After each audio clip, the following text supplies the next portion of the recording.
مسلم اتنے سارے فرقوں میں کیوں بٹے ہوئے؟ تو یہ سب کچھ ختم کیسے ہوگا؟ یونٹی کیسے ہوگی؟ Prophet piece be upon him کی ہدایات ہے کہ 72 فرقات ہوں گے. سو یہ سب کچھ کیسے ختم ہوگا اور ان کا کیا ہوگا؟ یہ is the question of myself. And secondly, my question.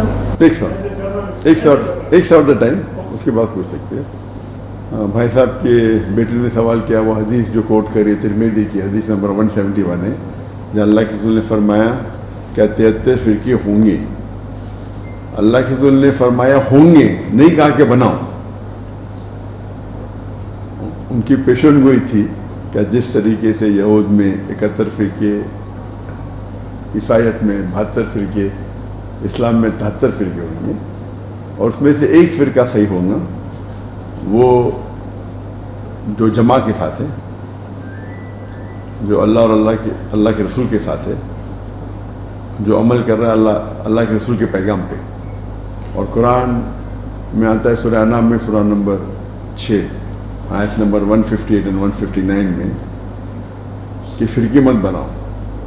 اور اللہ تعالیٰ فرماتے ہیں اللہ کے رسول سے اگر کوئی فرقے بناتا ہے تو آپ کو اس سے کوئی لینا دینا ہے نہیں، اللہ تعالیٰ اس کو دیکھ لیں گے. آپ کا جو سوال تھا یہ فرقے کیسے ختم ہوں گے، قرآن کی آیت سورہ عمران کی سورہ نمبر 3 آیت نمبر 103 میں وَاعْتَصِمُوا بِحَبْلِ اللَّهِ جَمِيعًا وَلَا تَفَرَّقُوا، کہ اللہ کی رسی کو مضبوطی سے پکڑیے. اللہ کی رسی قرآن اور صحیح حدیث. تو ہر مسلمان اگر قرآن اور صحیح حدیث پہ عمل کرنے لگے تو یہ فرقے مٹ جائیں گے. افسوس کی بات ہے کہ مسلمان قرآن کو پڑھتے ہیں تو بھی صرف عربی میں پڑھتے ہیں. اگر عربی زبان آپ کو آتی ہے تو اچھی بات ہے، لیکن عربی زبان نہیں آتی تو عربی زبان کے ساتھ آپ اس کا ترجمہ بھی پڑھیے. اگر آپ کو اردو میں مہارت ہے تو اردو میں پڑھیے، انگریزی پہ مہارت ہے تو انگریزی میں پڑھیے. تو اگر ہر مسلمان قرآن کو سمجھ کے پڑھیں گا اور اس پہ عمل کریں گا تو اکثر فرقے ہٹ جائیں گے. کیونکہ ہم قرآن کو سمجھ کے نہیں پڑھتے، اور قرآن میں کیا لکھا ہے وہ عام مسلمان نہیں جانتا، اسی لیے فرقے بنتے. اگر قرآن کو سمجھ کے پڑھیں گے اور قرآن اور اللہ کی رسی قرآن اور صحیح حدیث کے اوپر عمل کریں گے تو انشاءاللہ ہم مسلمان پھر سے دنیا کی چوٹی پہ ہیں. آج ہم مسلمان دیکھے جاؤ تو فٹ بال کی طرح لوگ لات مارتے ہیں اس کو، we are look down upon, کیونکہ ہم قرآن و حدیث سے دور ہو گئے. انشاءاللہ واپس نزدیک آئیں گے تو ہم چوٹی پہ پہنچیں گے دنیا کی. ڈاکٹر صاحب میرا نام خاور محمد راجہ ہے، میں دنیا نیوز سے ہوں. آپ کو پاکستان میں آپ خوش آمدید کہتے ہیں اور آپ کا شکریہ بھی ادا کرتے ہیں کہ آپ یہاں تشریف لائے. اور میں اس کے ساتھ اپنے محسن عباسی صاحب، ظفر صاحب، فارت صاحب اور بلال ربانی صاحب کو بھی خراج تحسین پیش کرتا ہوں. یہ سارے احباب آپ کے اشارہ بشارہ رہے اور یہ قابل تحسین عمل آپ پاکستان آئے. ہماری بھی بڑی خواہش تھی آپ کو دیکھیں، آپ سے ملیں، اور میں یہ سمجھتا ہوں کہ ہماری بخشش کا ذریعہ بنیں گے انشاءاللہ. میرا سوال آپ سے یہ ہے، آپ پاکستان میں رہے، ماشاءاللہ آپ کی بہت خوبصورت اور اچھے انداز سے مہمان نوازی ہوئی جس کا آپ نے اپنے الفاظ میں ذکر بھی کیا. تو پاکستان میں کوئی ایسی شخصیت رہ گئی جس سے آپ نہ ملے ہوں؟ اور دوسرا میں آپ سے پیش کی معذرت چاہتا ہوں کہ فلسطین کے حوالے سے کوئی بیان آپ کا میری نظر سے نہیں گزرا، چونکہ پوری دنیا میں آپ کو دیکھا جاتا ہے، سنا جاتا ہے. تو فلسطین کے حوالے سے آپ کیا کہیں گے؟ اور اس سے ایک ضمنی سوال ہے کہ مقبوضہ کشمیر میں اور فلسطین میں آپ کو پتہ ہے ظلم ہو رہا ہے. ایک سوال دو سوال پوچھ لیں سپلیمنٹری. بھائی صاحب تو مقبوضہ کشمیر کے حوالے سے بتا دیں، وہاں جو کٹ پتلی حکومت بنائی گئی ہے اس حوالے سے. بھائی صاحب نے پوچھا ایسا کوئی شخص بچ گیا پاکستان میں جس سے آپ نے نہیں ملی؟ ایک ہوں تو بولوں، لاکھوں ہے، کروڑوں ہے. میں جن کو ملا وہ تو چند ہزار ہو گئے، اور اکثر ملنا چاہتے ہیں، لیکن وقت کی قلت ہونے کی وجہ سے ہم رات کے 2-3 بجے تک لوگ کو مل رہے تھے. تو مجھے ایک شخص بتائے جسے نہیں ملے تو لاکھوں میں نہ ہوئیں گے. انشاءاللہ امید ہے کہ جو لوگ مجھ سے محبت کرتے ہیں میں ان سے محبت کرتا ہوں، یہاں نہیں تو آخرت میں انشاءاللہ ملاقات کریں گے. جہاں تک کہ دوسرا سوال ہے کہ فلسطین کا جو آج معاملہ ہے اور جو امت کی حال ہے اس کا حل کیا ہے؟ میں نے تقریر کی ہے اس موضوع پہ، جس کا موضوع ہے 15 point action plan for the Muslim Ummah as far as Palestine cause is concerned. یعنی 15 نقطے مسلم امہ کے لیے جس میں فلسطین کا حل ہے.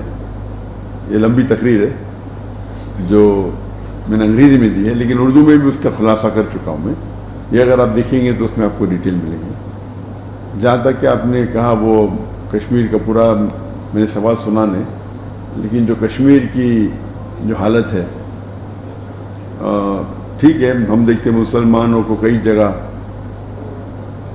جو ہیومن رائٹس وائلیشن ہو رہا ہے، چاہے فلسطین میں ہو، چاہے کشمیر میں ہو، چاہے چین میں ہو، چاہے روہنگا میں ہو.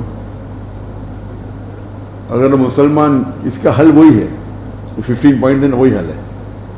15 پوائنٹ ایکشن پلان سب کے لیے حل ہے. ہم مسلمان بٹے ہوئے، اگر ہم مسلمان ایک ہو جائیں گے تو انشاءاللہ کوئی ہمیں فٹ بال کی طرح نہیں لات ماریں گا. جو ہیومن رائٹس وائلیشن سب جگہ ہو رہا ہے مسلمان کے خلاف خصوصاً، اس کی وجہ ایک ہی ہے. اگر مسلمان ایک ہو جائیں گے اور اللہ کی رسی کو مضبوطی سے پکڑیں گے تو انشاءاللہ ہم پھر سے، اور یہ وقت آئے گا.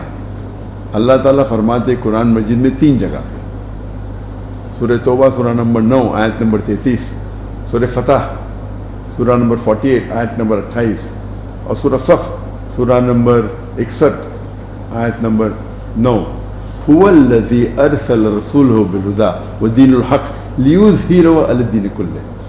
اللہ نے بھیجا اپنے پیغمبر محمد صلی اللہ علیہ وسلم کو دین الحق کے ساتھ تاکہ وہ سارے مذاہب پہ غالب ہو، چاہے وہ عیسائیت ہو، یہودیت ہو، ہندوازم ہو، بدھزم ہو، سیکولرزم ہو، ایتھیزم ہو، سوشلزم ہو.